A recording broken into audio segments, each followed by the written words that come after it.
agradeço muito essa acolhida extremamente calorosa que eu não esperava, nem imaginava a plateia que representaria essa reunião.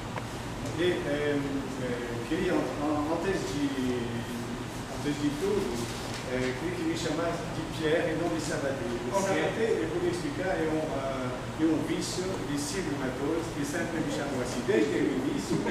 E sabendo, porque ele tem uma grande cultura, mas talvez ele me colocou aqui de escanteio, porque na França, a gente se chama pelo nome, de um modo geral. Por exemplo, uma pessoa suspeita de ter feito um crime chega no tribunal e o juiz vai dizer: senhor Sabaté, o senhor roubou esse tipo de coisa nessa loja, o senhor reconhece porque tentam trazer testemunho. Sim, então, senhor Sabaté, quais são os seus outros antecedentes? O suspeito tem que dizer, ou diz ou não diz, mas quando vem a hora da sentença, Sabaté, 2 anos de prisão. Olha, ali não é a guilhotina. Mas já passou essa série em 1982. Bem, vamos começar. O botão desse momento aí facilita a comunicação. Eu vou tentar falar um português audível, inclusive para não confundir o meu sotaque de baiano legítimo, porque uma bandeira da França, de tal forma que vocês poderiam reconhecer que sou eu mesmo. Vamos lançar, por favor, sugiro que você use o microfone para nos ajudar aqui no fundo. Com prazer.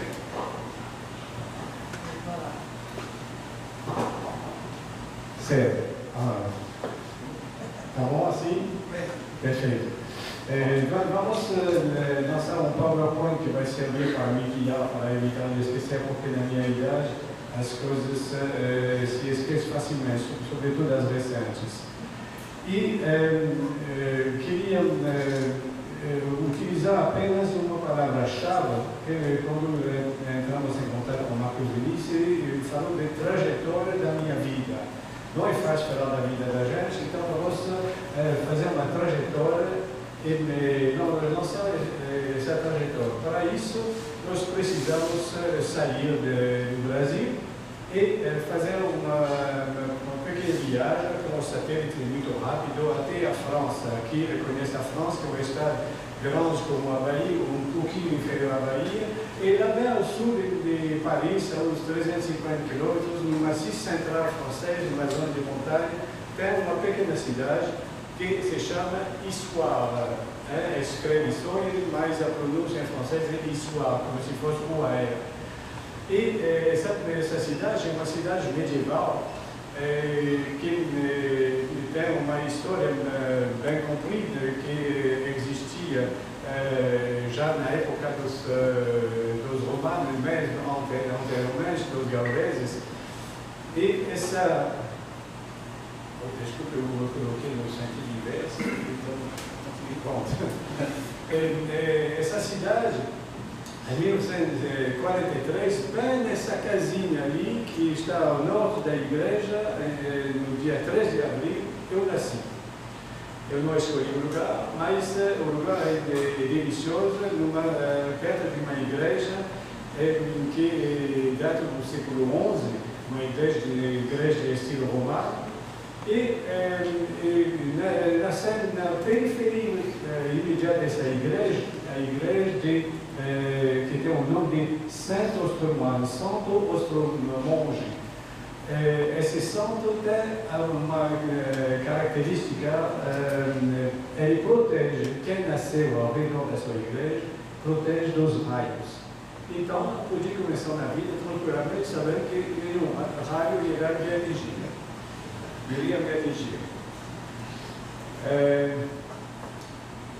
De 1943 a 1961, vivi nessa cidade de Issoire, onde fiz meus estudos. da escola primária, depois no colégio, o liceu. E o interessante é que nessa praça, que é uma praça principal da cidade, uma cidade bem pequenina, dá para reconhecer algumas estruturas da minha idade, que nós podemos ver na casa aqui à direita, e lá no fundo um relógio, uma torre de relógio que era bem recente, mais recente, no século XIX, mas que estava no lugar exato onde, na meia idade, havia o relojoeiro. E o relojoeiro tinha um papel considerável, porque ele é que fazia o controle da medida do tempo. E o filho desse relojoeiro participou da segunda viagem da França Antártica. E ele veio ao Brasil, onde ele ficou. Logo, a história nessa cidade tem um papel de enviar algumas pessoas de vez em quando para o Brasil. Bom, nesse colégio eu passei o bacalaureado, que é a sanção final dos estudos, e fui depois numa cidade mais a norte, que se chama Clermont-Ferrand, cidade que é a capital mundial do pneu, e que é muito conhecido pelas histórias da época gaulesa, porque existe uma pequena, os restos de uma cidade gaulesa, que se chama Gergovia, e nessa cidade vivia um gaulês famoso, Vercingétorix, que em 52 a.C. derrotou Júlio César e impediu Júlio César subir até o norte da França. Ele passou depois por outro lugar, passou pelo Val do Rhône, em vez de atravessar minha terra.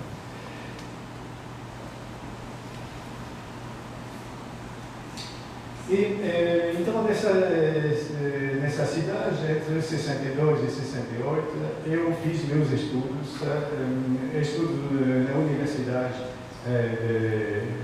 de Clermont-Ferrand e estudo comportando ciências físicas, químicas, naturais e matemáticas, depois vários certificados na área de biologia, zoologia, botânica e geologia, porque era uma tendência natural que eu tinha para essas disciplinas. E terminei uma licença completa de ciências naturais, mas me apaixonei pela geologia, porque tem um professor melhor do que os outros, pelo menos que comunica tão bem, que conseguiu me conquistar e me levou para a ciência da Terra. Eu fiz uma licença de ciência da Terra, o equivalente de um mestrado, que se chama diploma de estudo aprofundido, e na área de petrologia, enfim, um doutorado. Eu terminei esse doutorado em 1968, redigindo enquanto meus colegas faziam como está sendo feito agora na rua, contra os policiais, pegando pedras, jogando pedras, botando fogo, etc.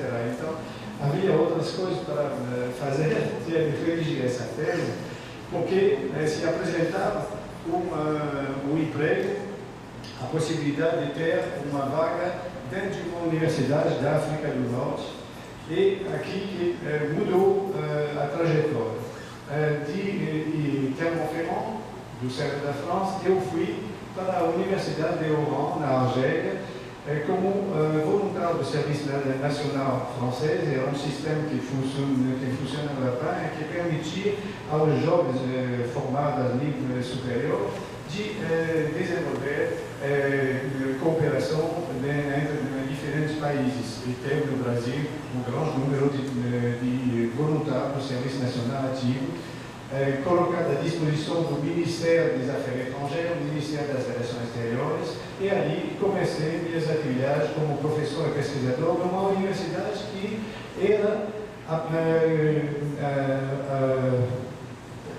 era o primeiro ano de funcionamento dessa universidade. Quer dizer, começou do zero. Eu fui um dos primeiros professores dessa universidade e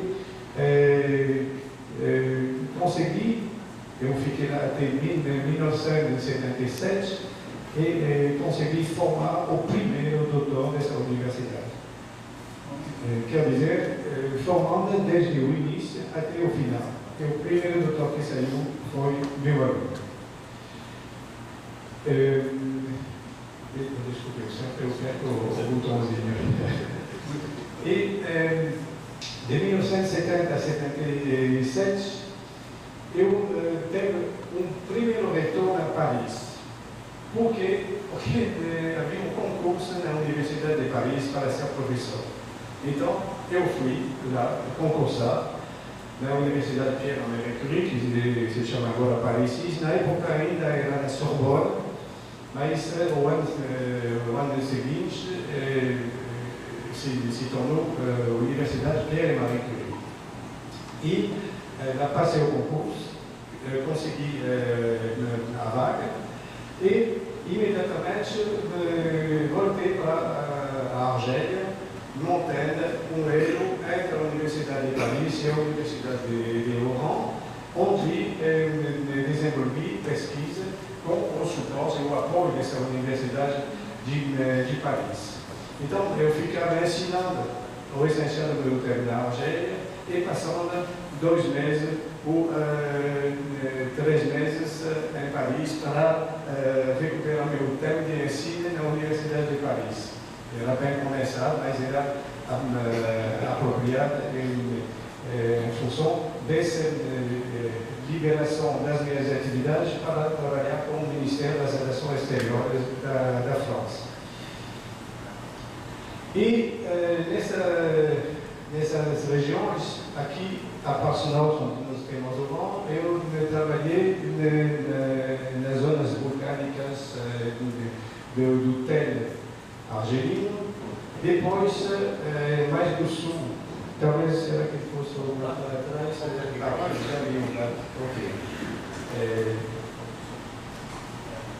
Bom, no sul eu fiz alguns trabalhos no lugar, numa região que se chama Tefedeste, mas como tinha muitos geólogos trabalhando lá, eu fui nessa parte extremamente severa do Saara, do deserto do Saara, onde a umidade é sempre inferior ou igual a 5%, onde não tem ninguém que vive, totalmente seco, e que se situa a sempre 250 quilômetros no sul da cidade mais ocidental da Argélia, que se chama Tindouf, perto da fronteira do Marrocos. E aqui eu marquei um ponto que se chama Aouinet de Belgrade, que é um poço de água do qual eu disponho para minha alimentação em líquido. O outro ponto se encontrava lá bem no sul, nessa posição no a 350 quilômetros, e um outro mais a leste, de cerca de 400 quilômetros. Então eu trabalhei nessa área toda, onde os poços eram um em Salvador, outro em Jequié e o terceiro em Seara. Isso lhe dá uma ideia dessa região extremamente severa. Nós podemos ver aqui, desculpe, os terrenos, as coberturas. Opa, você não sabe assim, tem um computador perfeito. A gente vivendo e aprendendo, né? Agora eu voltei. Você vai ter que voltar para passar. Vai fazer um back. Opa, voltou. Eu perdi o. Voltou. Tá bom, voltou. Então, ali. Bom, perfeito. Nós temos aqui uma cobertura de terreno de idade paleozoica primária e aqui os terrenos de uma cobertura do proterozoico de cerca de 1 milhão de anos, e tudo isso são terrenos mais antigos. Nos quais eu comecei a estudar e comecei a mostrar coisas que eram totalmente inaceitáveis para os dogmas da época. Com efeito, se tratava de terreno primitivo e comecei a mostrar que nesses terrenos primitivos existiam sequências vulcano-sedimentares com uma tectônica, uma dinâmica que mostrava um mecanismo de formação análogos dos Alpes, por exemplo, ou dos Andes. E quando eu apresentei isso pela primeira vez no Congresso de Geologia Africana em Leicester, na Inglaterra, eu fui no alvo de um tiro grupado de todos esses velhos geólogos que dizem, mas não tem sentido, esses argumentos não valem, são os argumentos de posição sedimentar, inverso, não dá para verificar, não dá para controlar. Então, eu me obstinei muito e comecei a datar os granitos que recortava e mostrei que esses granitos eram de idade de 2 bilhões de anos. E depois consegui mostrar com um estudo estrutural bem avançado que se tratava efetivamente de dinâmicas tangenciais, de dinâmicas idênticas à formação das cadeias de montanhas modernas. E isso foi entre 1970 e 1974, e aí eu fui um precursor porque depois foi encontrado em todos os outros terrenos da África em particular. E isso, evidentemente, me valeu uma certa fama e facilidade de me promover, em particular quando se tratava na universidade de passar os graus sucessivos de professor assistente, mestre de conferência. Eu consegui isso rapidamente. Bom, em 1977, não dava mais para trabalhar nessas regiões, não é porque tudo tinha sido achado, mas porque a Argélia, que queria uma abertura sobre o mar, criou o Polisário, reivindicando os terrenos do Marrocos e do Saara espanhol que havia sido ocupado pelo Marrocos. E, a partir desse momento, o exército, com as colunas de Stalin, perto de Tindouf, era proibido circular nessas regiões. Além do mais, muitos dos caminhos utilizados pelos veículos eram minados, então se tornava um perigo. Então, voltei para a universidade, mas apresentando a síntese dos resultados em Göttingen, o diretor da comissão científica do OSPA, do Ofício da Recherche Científica, da Pesquisa Científica de Ultramar da França, me perguntou se eu queria ir ao Brasil. Para fazer o quê? A mesma coisa que você fez no Saara. Eu olhei na bibliografia, eu vi que não tinha muita coisa. Eu olhei Salvador, vamos lá, eu topei. E cheguei em 1978, no dia 13 de abril. Para quem é o Salvador, poderá ver que essa data já foi assinalada antes. Cheguei em 13 de abril em Salvador e lá comecei minhas atividades. Em 35, nasceu de novo. Nasceu baiano. Isso mesmo.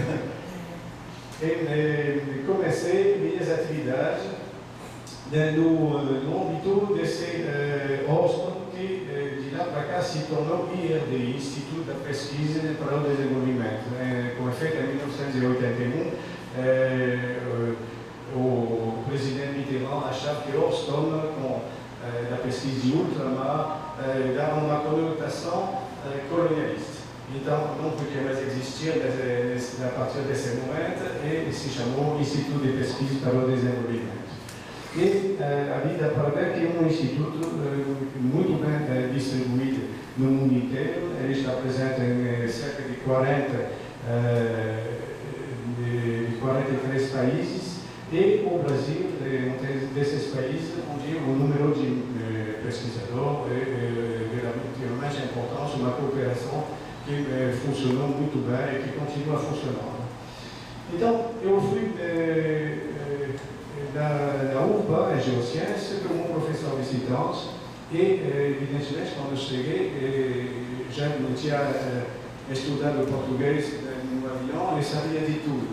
Sabia nem dizer bom dia, nem dizer obrigado. É tão bom quanto o meu francês. Mais ou menos isso. E para enfrentar a universidade, no início foi bem fácil, porque os colegas civilistas falavam francês, a gente se encontrou e eles estavam no corredor, minha sala é da extrema-direita. Eu estava aqui, estrangeiro, desculpe se fico de costas, eu disse minha sala está na extrema-direita. Nos posicionamos, inclusive politicamente.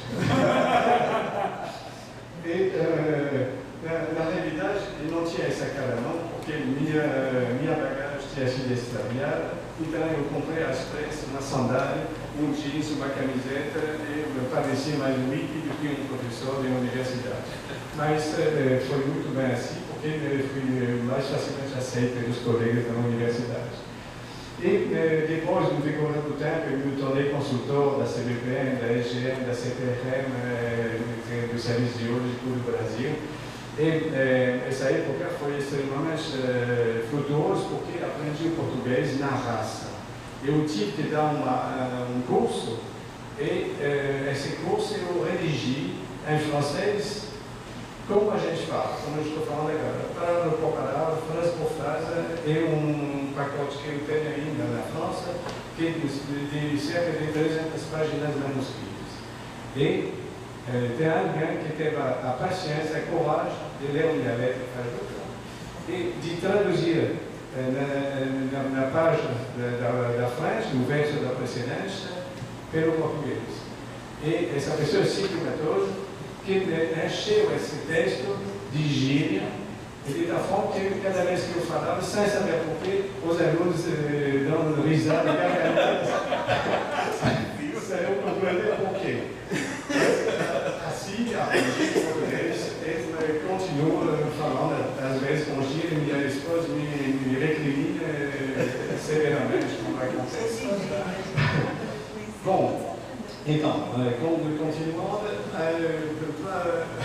para essas pesquisas, então, andei no campo da Bahia e posso dizer que tem pouca gente nessa sala, acredito que tem pouca gente que tenha andado tanto em todas as trilhas, os caminhos, os riachos, a pé, de carro, até a cavalo, às vezes. E aqui uma paisagem da região de Sete Gotas, no meio da Caatinga, eu passei esses anos todos trabalhando no campo e fazendo mapeamento, compreendendo a geodinâmica do crânio do São Francisco. E no trabalho de pintor, simplesmente a gente passa pela imaginação e desenha essas coisas e pinta de cor bonitinhas, mas na realidade são aqui, a partir do mapa que já existia em 1978, foi um trabalho completamente digitalizado, extremamente moderno, com os estudos tectônicos e geodinâmicos muito avançado, e foi o primeiro mapa do Brasil que existe, o primeiro mapa geológico, e o primeiro dessa qualidade.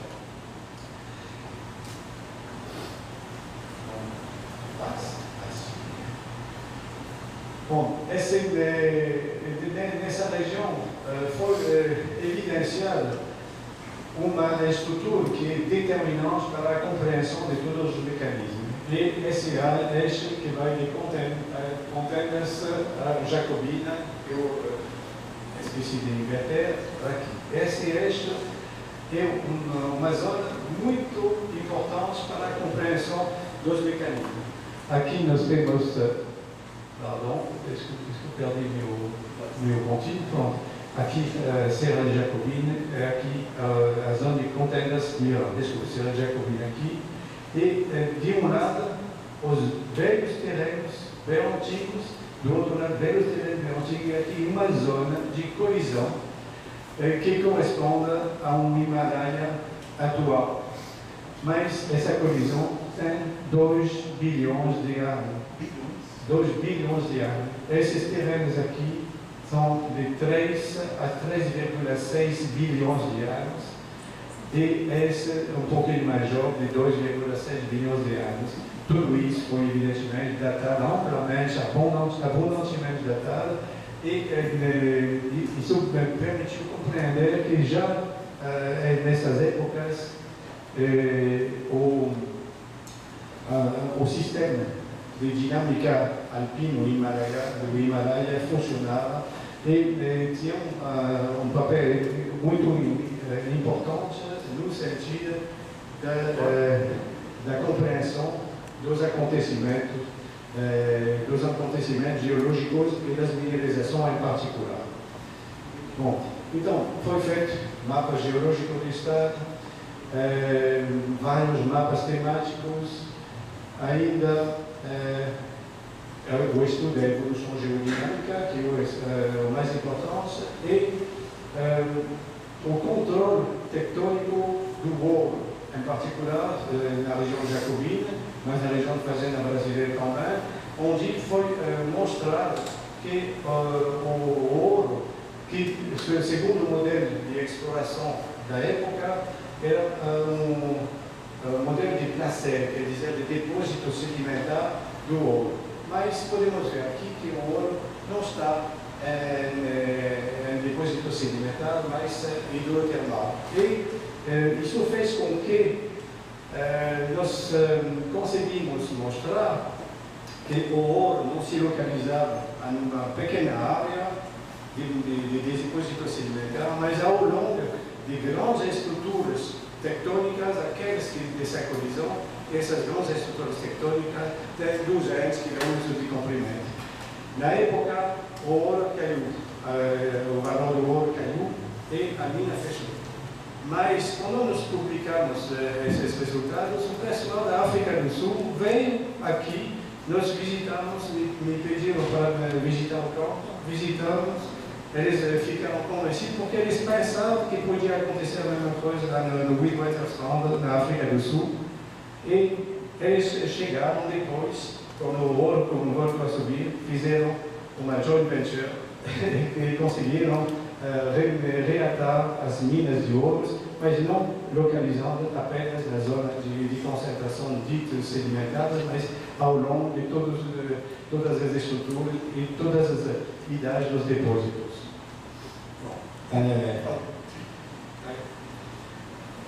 Um dia aprende. Bom, eu, para não dizer que não mostrei uma foto de mim, era eu mesmo. Aqui em cima desses terrenos bem antigos de 3,6 bilhões de anos. São rochas tonalitos que foram formadas no Precambriano a partir da crosta terrestre. Então, isso tem todo o trabalho de modelização que foi feito em cima da formação dessas rochas. Pronto. Bom, vamos continuar a fazer algumas trajetórias. Tudo isso levou até 1995, quando eu voltei para a França e fui lotado no CNRS, no Centro Nacional da Pesquisa Francesa, no laboratório de tectonofísica, o laboratório extremamente avançado de modelização, onde fiquei de 1995 a 2001. Mas continuamos a trabalhar com a Bahia e com a turma dos meus alunos, dos meus colegas, porque esse trabalho que foi feito não é apenas o Pierre Sabaté que andou e mapeou, não, é uma equipe onde foram formados cerca de 12 doutores, uns 20 ou 25 mestres, e depois disso, não é precisar mais continuar. Além disso, quando eu cheguei no Brasil, era para um projeto de 3 anos. E, na realidade, fiquei 18 anos direto, utilizando o pretexto de ganhar financiamento do Banco Mundial. Então, era um projeto, depois mais um projeto, depois mais um projeto. isso durou 18 anos, e mais ainda, porque depois foram meus alunos que pegaram a continuação e que dirigiram esses projetos. Bom, então, retorno a Montpellier e aqui começa um momento onde a gente recebe algumas medalhas, algumas condecorações, uma de 1992, 82 com congressos internacionais, outras do Boston, quando em 94, quando festejou seus 50 anos, uma do CNPq e mais uma outra do CNPq, que, sobretudo, como a gente vai embora, puxa, ele fez tudo isso, já vai embora, então tem que fazer muito presente, e reconhece que a gente fez um bom trabalho, pelo isso, deixa pensar a gente que eles são satisfeitos.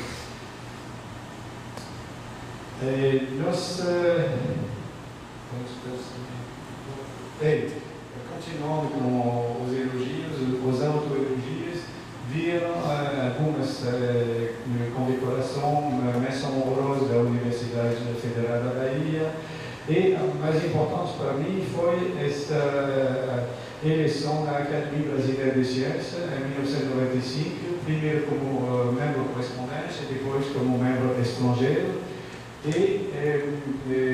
como a França se sentiu um pouquinho ultrapassada pela situação, ele disse, poxa, mas ele recebeu tantas coisas no Brasil, por que a gente não dá nada para ele da França? E me deram a condecoração da distinção de cavaleiro na Ordem das Palmas Acadêmicas, que está ao lado da bandeira aqui. Bom, trajetória. Além dessas trajetórias sociais e profissionais, você tem ainda essas trajetórias físicas e materiais ao redor da Terra. E em 2001 eu retorno a Brasília, mas dessa vez não como simples pesquisador, mas como diretor desse Instituto de Pesquisa, diretor para o Brasil, quer dizer, representante no Brasil do IRD, do Instituto de Pesquisa para o Desenvolvimento. E isso começou em 2001, onde existia já na época cerca de 35, 40 projetos funcionando, e isso representava o funcionamento o IRD tem um orçamento de 183 milhões de euros e representava no Brasil cerca de 8% de 5,8 milhões de euros para a minha gestão, sem contar os convênios de pesquisa. Então, funcionou de uma forma extremamente eficiente. Isso era um valor anual? Anual. Anual. Bom, com cerca de 35 a 42 projetos, cerca de 40 pesquisadores anualmente, 40 pesquisadores franceses do Instituto, e evidentemente são 42 e 45 equipes franco-brasileiras, e que juntavam cerca de 100, 120 a 200 pesquisadores funcionando. E isso distribuído em todo o Brasil, num leque de atividade extremamente amplo, que vai da geofísica profunda até a linguística. Bom, incluindo hidrologia, medicina, doenças tropicais, agronomia, pedologia, etc. E falando de linguística, de outras ciências humanas, na linguística foi interessante verificar que os trabalhos do IRD eram desenvolvidos nas línguas indígenas e, em particular, nas línguas ditas ergativas. Todo mundo sabe aqui o que é uma língua ergativa. Não? Nem negativo. Então, vou lhe dar um exemplo. Silvio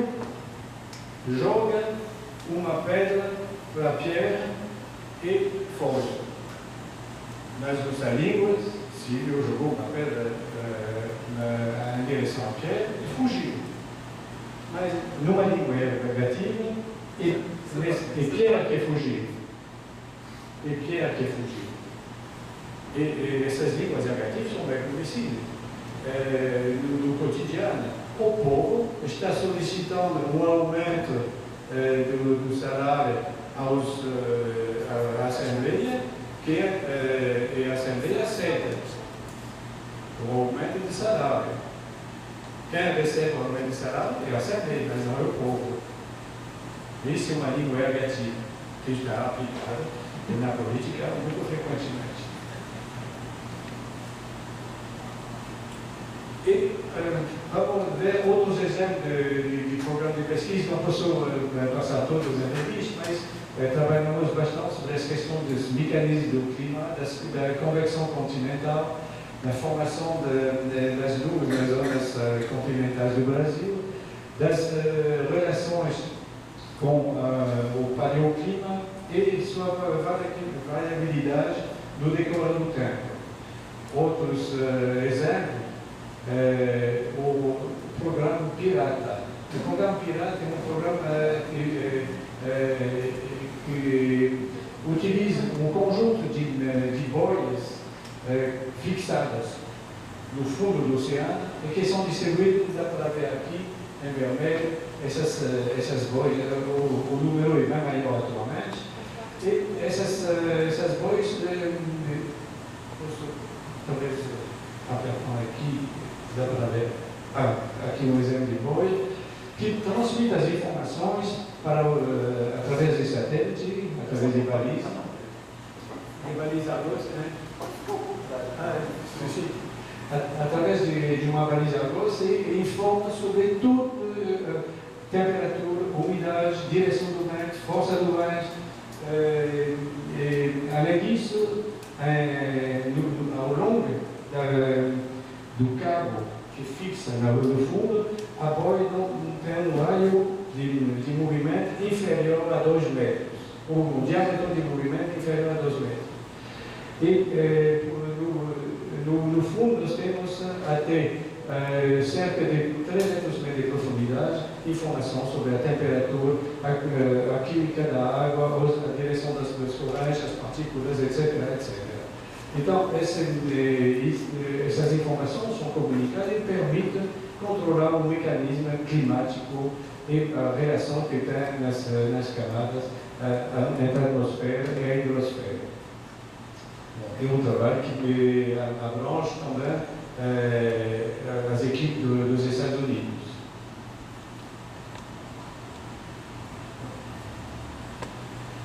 Bom, outro tipo de trabalho que eu cito são a utilização das quinolinas. Quinolinas são substâncias químicas que foram descobertas por um pesquisador do IRD e que atacam as leishmanias. Nós podemos ver essas leishmanias aqui, que são esses pequenos esses parasitas, são essas pequenas bolas aqui, e depois da utilização desse medicamento, os resultados nós temos apenas as células macrófagas e não tem mais nenhuma leishmania.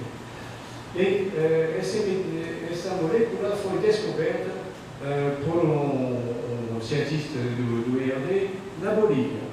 Na Bolívia, onde os índios, afetados pela leishmania, passavam uma planta em cima da leishmania escutânea, e isso cicatrizava. Então, ele primeiro isolou a molécula eficiente, lançou uma patente. A patente foi dividida entre o IRD e o governo boliviano, mas o governo boliviano não repassou as etnias que utilizavam essa planta. E as etnias reclamaram, o governo boliviano não aceitou, então o IRD, para evitar qualquer problema social ou humano, deu a sua patente às etnias e o nosso pesquisador sintetizou e sintetizou moléculas em quantidades enormes, 150, 200 desse tipo de moléculas, e elas foram testadas uma por uma no Instituto Pasteur e no CNRS, e umas 15 se mostraram eficientes, tanto como protozoários, quer dizer, para atacar esses protozoários, os protozoários, quer dizer, as leishmanioses, mas ele também é antirretroviral e vírus do tipo HIV um pouquinho diferente, HTLV, que é muito comum, que é endêmico aqui na Bahia, está muito bem afetado por essas moléculas e vários trabalhos foram desenvolvidos entre la FEP em Recife, na Universidade de Pernambuco e aqui o CPQGM, a Fiocruz.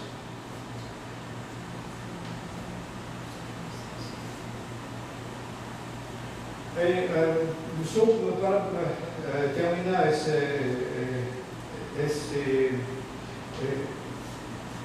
sobrevoo sobre nossas atividades, desculpa, eu vou voltar.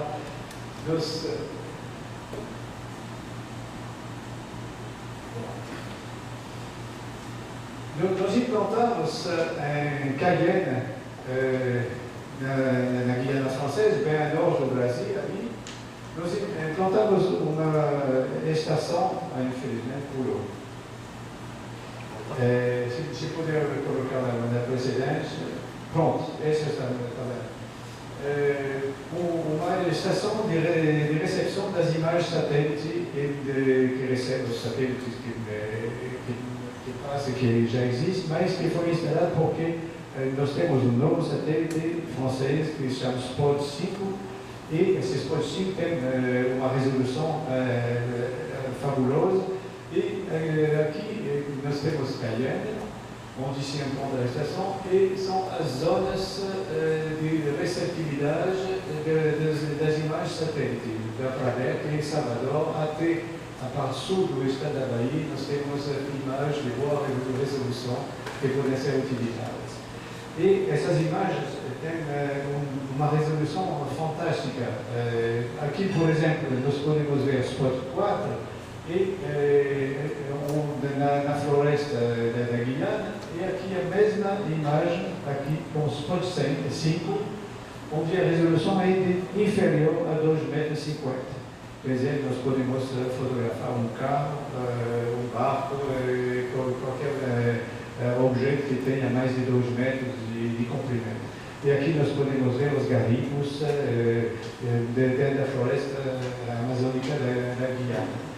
Então, através desse projeto, nós lançamos várias cooperações com o Brasil, que estão funcionando atualmente, tanto do ponto de vista do meio ambiente, da preservação da floresta, quanto das questões de urbanismo. E, como cada coisa tem um fim, em 2008, terminei minhas funções de diretor do IAD no Brasil, e antes de sair, o CNPq me deu esse documento, do qual me orgulho bastante, e por a razão pela qual eu estou mostrando aqui. E ali nós fizemos uma volta de novo em 2008 do Brasil para a França, onde a gente se retirou na aposentadoria. Mas alguns meses depois de ter aposentado, um telefonema, eles me chamaram de novo para Salvador, onde me pediram para ocupar o cargo de cônsul, e por isso que estou aqui. Então, essas trajetórias todas que representam não somente uma certa distância percorrida, tanto entre o Brasil, a França, a Argélia, tanto no campo, são milhares de quilômetros, sem contar as outras ações realizadas na Guiana Francesa, na Bolívia, no Peru, as conferências até em Moscou, quando a Academia da Rússia me convidou para fazer uma conferência sobre a geologia do Brasil. Então, além disso, uma trajetória de amizade extremamente segura e conquistada no Brasil todo, uma rede de parceiros, de amigos e colegas, e, enfim, uma parceria muito importante de Dona Clélia. Aqui é a medalha que nós recebemos no dia do nosso casamento, e que acompanhou, que teve a paciência de sofrer tudo o que nós tivemos de sofrer, mas de compartilhar todos esses prazeres da vida e da sociedade. Eu agradeço muito.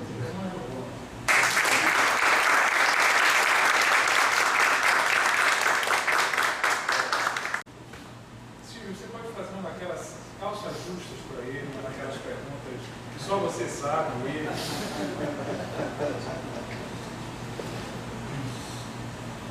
Marcos, eu quero aproveitar o intervalo, porque as pessoas pensam na pergunta, e registrar a presença de algumas pessoas que fazem parte do nosso livro. Né? Tem um livro que está aqui sendo folheado, um livro que nós estamos produzindo com as pessoas que já fizeram um time conosco. Nós temos aqui Oscar Santana. Oscar foi nosso palestrante anterior, professor Pierre. Seja bem-vindo. Péquia, que é o aniversariante que Marcos comentou no início. Nosso consultor do sexo religioso. Paulino, também está aqui conosco. E seu Silvio, né? E também um dos nossos escritores. E aí, Silvio, faz aquela pergunta para ele começar a falar francês, porque palavras em português ele não tem. Qual foi a sua primeira impressão? Na realidade, não foi a primeira. Qual foi a sua impressão depois de passar 6 meses na Bahia? Primeira vez. Já ficou até vermelho. Uma impressão só é extremamente difícil de sintetizar, porque os parâmetros são grandes. Pode falar a verdade. Porque quando eu cheguei, quando eu vim morar aqui, eu achei um horror, eu odiei. Depois me apaixonei. Mas eu não tenho... Mas do ponto de vista de trabalho? O hábito de fugir da verdade. Eu digo tudo, até às vezes de uma forma ríspida, mas minha esposa me corrige, cuidado. No ambiente de trabalho, a primeira percepção é que o que estava sendo prometido não existia. Porque quando o Austin me mandou aqui, não tem um programa, tem financiamento, tem tudo isso vai dar para desenvolver o mesmo projeto, o mesmo trabalho que ele realizou no Saara. E quando eu cheguei, infelizmente, a professora de lá havia perdido, por razão administrativa qualquer, um financiamento na época. Então, eu me encontrei sem muitos recursos existentes, mas eu tinha recursos pessoais, porque eu fui à França, eu fui até a CBPM, já existiam os projetos em andamento de prospecção geoquímica, e ali me colocaram para prospecção geoquímica, não entendia nada de prospecção geoquímica, e meu objetivo era de desenvolver tectônica, essas coisas dos terrenos antigos, eu não havia nada feito. Além disso, o conhecimento dos estudantes, dos professores nas áreas de tectônica e de petrologia era nulo, completamente nulo, e o pessoal não tinha lido uma publicação em francês. Tinha algumas coisas em inglês, mas essas coisas clássicas. Então, eu cheguei com uma vantagem extraordinária, porque eu tinha o conhecimento, bons livros que tinha trazido no Brasil, aquele que eu podia comprar através do IAD, e cada vez eu tinha muitas distâncias ensino dos outros professores para ensinar. Então, eu guardava meus livros debaixo do cotovelo, quando eu sabia de tudo, já tinha comunicado, dizia, mas tem esse livro agora, pois eu queria ser mais inteligente do que os outros durante um certo tempo, mas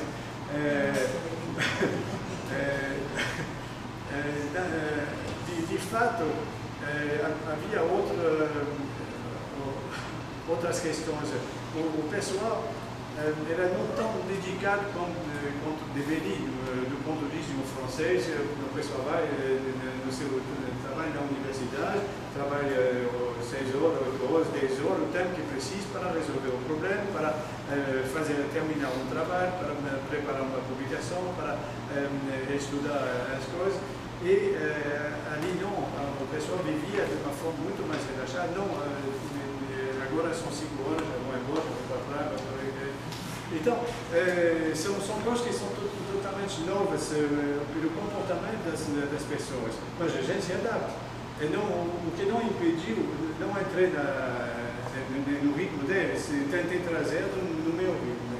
E não consegui com todos, mas consegui com alguns que se me projetaram na vida.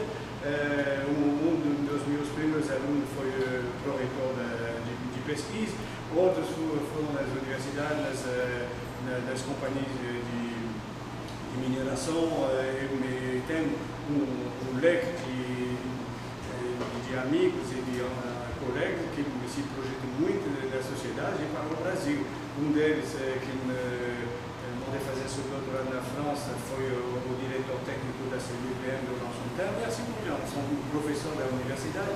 Aliás, na universidade, o curso o doutorado de geologia, a escola de doutorado não existia. Mas depois de ter formado uma massa crítica de doutores, publicando com uma série de trabalhos que eu os projetava na França, conseguimos implantar o curso de doutorado em geologia, e os 2 primeiros alunos foram o dobro do que na Argélia, foram meus alunos. Além disso, fora da universidade, fora do trabalho, quando eu cheguei em Salvador, para mim era um encanto. Quando eu saio do deserto, que vê essa vegetação luxuriosa, isso é fabuloso. O mar, a tranquilidade, o modo de vida e a gentileza das pessoas, porque não falam porra de nada em português. Desculpa, são os vícios.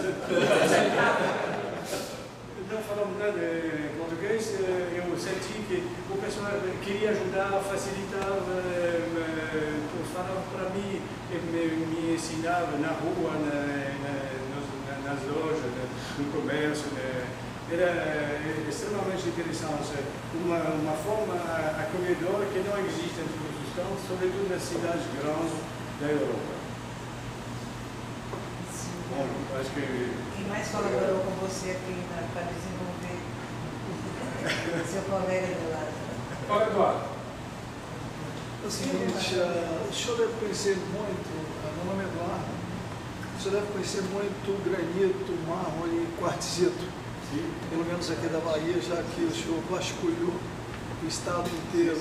Tem esse mapa que quase ninguém tem igual. Minha expertise é trabalhar com exportação de granito, mármore e quartzito. Eu já faço isso há mais de 15 anos, para o mundo inteiro. E queria saber, vou lhe fazer uma série de perguntas, pode me dar respostas curtas. É verdade que o Brasil tem uma das maiores reservas minerais de granitos do mundo? Sim, com a Austrália, além disso, a vantagem de muitas regiões do Brasil é que a qualidade das rochas são desprovidas de alteração, são muito fáceis para ser exploradas, para dar um resultado muito bom depois do trabalho de serragem e polimento. Tem toda a região do Espírito Santo. Na Bahia tem bastante, são bem conhecidos e são explorados. Até pouco para certos, na região de Itajaí, Caju de Polônia, esses pegmatitas sodalitos, cianitas sodalitos azul, que são muito procurados, do meu ponto de vista, poderiam ser meio explorados. O problema dessa área é que ela está economicamente controlada essencialmente pelos italianos, que compram a pedra bruta e vendem uma pedra bruta, não é um bom negócio. É melhor trabalhar e vender as coisas já prontas para ser colocadas nas paredes. E, no Espírito Santo eles fazem isso relativamente bem, avançam bem nesse processo. Na Bahia, muito pouco. A Bahia parece que exporta mais pedra bruta, que é diferente da colonização italiana, que foi toda quase para o Espírito Santo, e eles já trabalham com isso há mais de 500 anos, eles deram um pulo na frente. Então nós estamos aqui estagnados na Bahia, e me parece que as rochas baianas são das mais bonitas do Brasil e do mundo, visto a rocha azul, o azul Bahia. É porque está tudo parado aqui, não se faz nada aqui. A gente exporta, vamos dizer assim, não exporta, vende para o Espírito Santo, que vende a nossa pedra como se fosse capixaba. Entendeu? Por que aqui não se faz nada aqui? É falta de vontade política. Eu estou indo agora, por exemplo, para a Finlândia, que me convidaram para falar sobre o potencial da Bahia, com mármores, granitos, quartzitos, etc. E eu não sei o que mostrar, porque tudo que tem aqui está escondido. Tudo bem que os italianos façam algumas exportações, mas é muito pouco num estado imenso como a Bahia. Quer dizer, são coisinhas isoladas, pequenas, que eles dominam, tudo bem. E que a Bahia, política, que não se faz nada. Não sei se é uma questão apenas de política. Eu acho que se tivermos os investidores que estão interessados, claro que tem que ter um apoio, porque tem o incentivo para poder criar as usinas de beneficiamento. Beneficiamento do bloco de granito, cortar e laminar, para poder exportar uma coisa já beneficiada. Não sei quais são os motivos. Isso é uma riqueza escondida, não é pressão. Os geólogos, como os quais eu trabalhei, da CPRM, do Serviço Geológico, da CBPM, de outros órgãos, fizeram muitas paredes para mostrar que existem esses granitos. Alguns são explorados, mas de uma forma ainda artesanal, e não tem essa vantagem ou esses meios financeiros para investir. Isso, infelizmente, pode ser colocado na orelha do governador, mas sem ser suficiente. Acho que tem um grande número de conselheiros que já devem ter indicado essa carência. Além disso, nós temos necessidade de infraestruturas portuárias que permitam o escoamento desses produtos. Sim, isso na exportação como um todo, de uma forma geral, hoje o Brasil está travado por causa da logística. Mas, de qualquer jeito, o granito eu considero um pré-sal de rochas ornamentais da Bahia que está escondida, está completamente esquecido. Seria isso? É assim, eu lembro quando andando no campo, na região de Tonkin tem um granito bonito, né? Que foi explorado durante um tempo, e tem esses blogs de 2,50 m por 2,50 m por 2 metros, ou 1,50 m, e com a destinação do porto de Sète, na França, no sul da França, perto de Montpellier, cidade que eu indiquei. E ele ficou lá, nunca foi transportado. Na região de Itaju também, de muitos blocos cortados que esperam para serem levados. Infelizmente, são situações que estão fora do nosso alcance. Deixa eu falar. Fala, Eu Analisando sua trajetória, é muito rica, por sinal, uma grande fonte de aprendizado que a gente aqui observando. Mas, ao mesmo tempo, eu fico mirando para o futuro, até imaginar onde nós poderíamos extrair alguma desses seus aprendizados, né, para fazer uma aplicação. Eu sou da academia, sou professor da universidade, então eu gostaria de ouvir sua opinião. Analisando a sua trajetória, o senhor passou por diferentes situações, tanto geográficas, com ambientes culturais, como até de área de conhecimento que o senhor se preparou. Grande parte do tempo o senhor trabalhando como um geólogo, outro momento o senhor como gestor de vários projetos, e hoje numa função diferente. Então, seguramente o senhor foi desafiado em diversos momentos para lidar com essas diferentes condições. Então, olhando hoje para o futuro, imaginando a gente na universidade, quais habilidades o senhor identifica que nós deveríamos fomentar os nossos alunos para eles poderem estar preparados para vencer desafios como esse que o senhor enfrentou? Quais habilidades o senhor mais destaca? Na realidade, o que está sendo feito não é mais para fazer. Não, no sentido que o senhor recomenda, né? Não que existe, o que o senhor recomenda. Eu vou responder. Estou fazendo essa premissa, porque as condições de trabalho são totalmente diferentes. Quando eu fui trabalhar no Saara, era extremamente hostil, extremamente difícil para chegar lá, e não tinha imagem de satélite, não tinha mapeamento, precisava fazer tudo.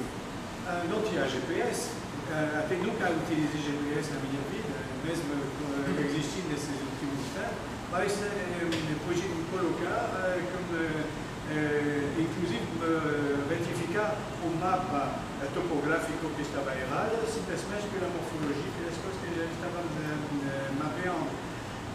Então, é óbvio que o que os jovens estão aprendendo agora não tem mais nada a ver com o que nós temos aprendido. Havia uma filosofia de ensino que não desenvolvi aqui, mas que era uma filosofia de integração. Não estava dividida em pequenos fragmentos, você passava um módulo, já tem uma nota e esquece isso, outro módulo esquece, outro módulo e assim por diante. Não, era uma obrigação de síntese. Um curso de integração. Um curso de zoologia ocupava, por exemplo, estudei os protozoários, os vermes, com os professores que mostravam a tecnologia de aprendizagem, a filosofia da aprendizagem, mas o resto estava no programa e caía no exame. Então tinha que ir à biblioteca e ali vasculhar, compreender, porque a gente adquirida um método de trabalho.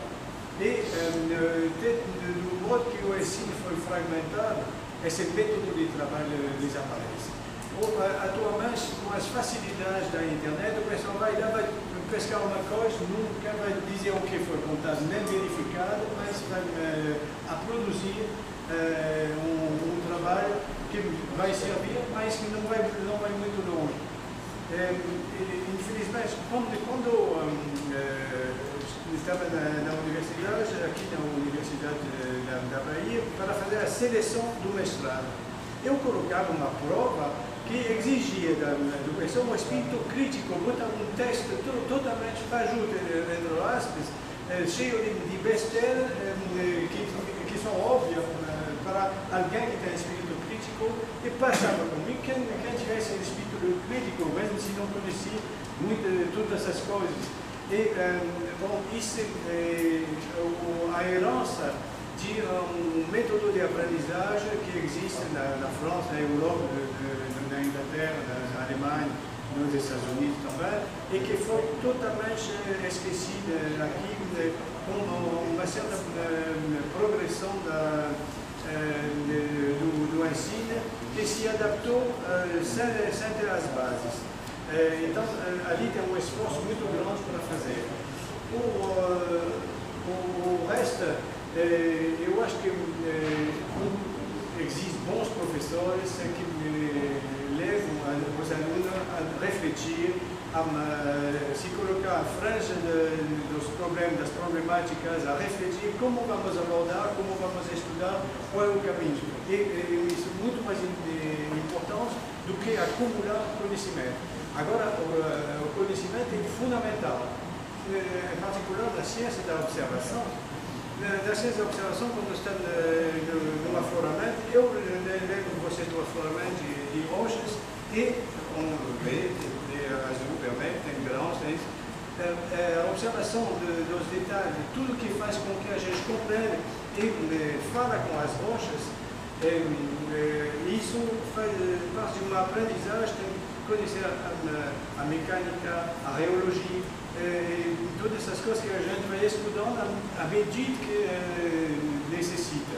E muitas vezes o estudante, o aluno de pós-graduação não tem esse tempo para estudar, porque tem essa exigência de fazer isso, tem de fazer tais cursos nesse período. Tem 3 anos para fazer o seu mestrado e os cursos enchem de conhecimento, mas na realidade não leva a pessoa a criar seu próprio conhecimento.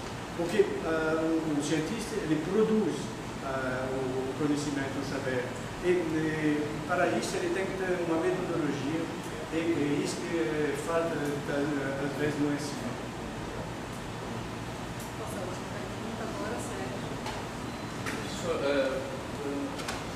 A Bahia liderou durante 70 anos a exportação de diamantes nos séculos passados na Chapada Diamantina, na região do Crato São Francisco, que o senhor conhece bem.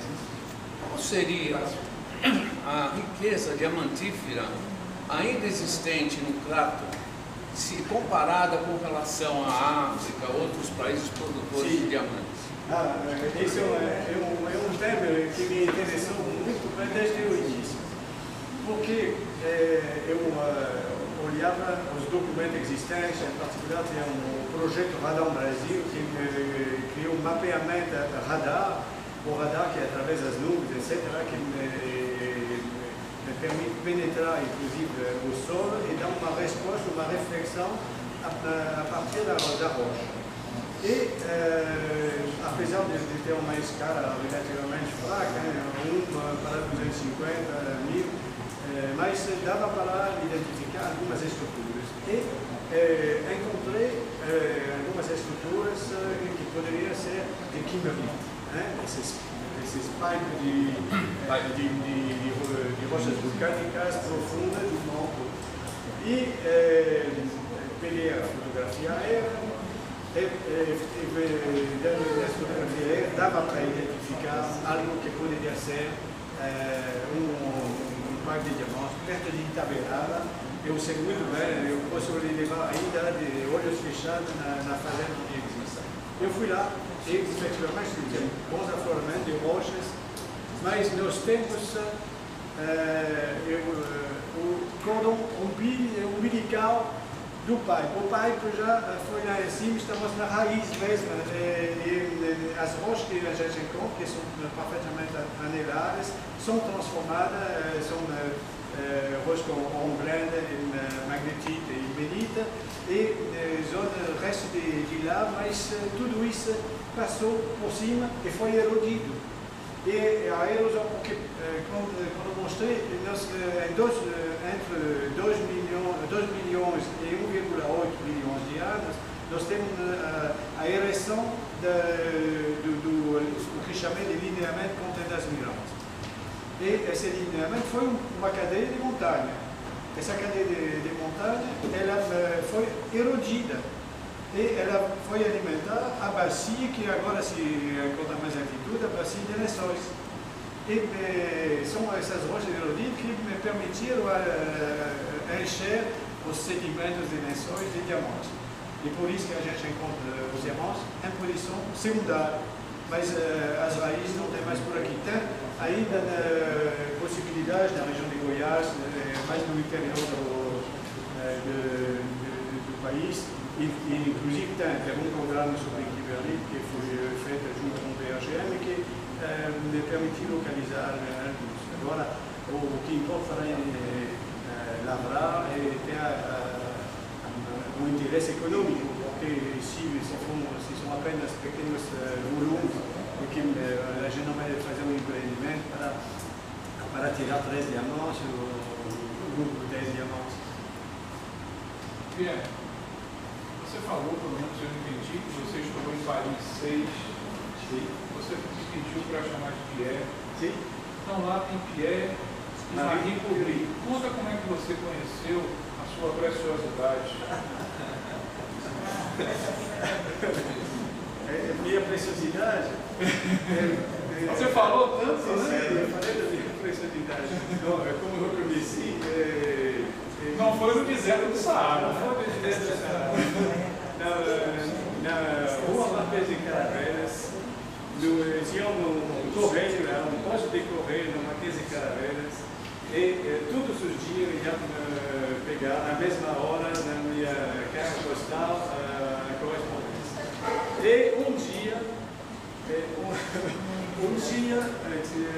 no lugar onde estacionava, o carro, porque na época não tinha problema de estacionamento, vou estacionar meu carro, tinha um carro bem atravessado, assim, que ocupava todo o espaço, e para estacionar assim, só pode ser uma mulher. Então eu me coloquei do outro lado, estacionamento proibido, e avancei em direção ao correio, e essa senhora estava saindo do correio e disse, aposto quem é.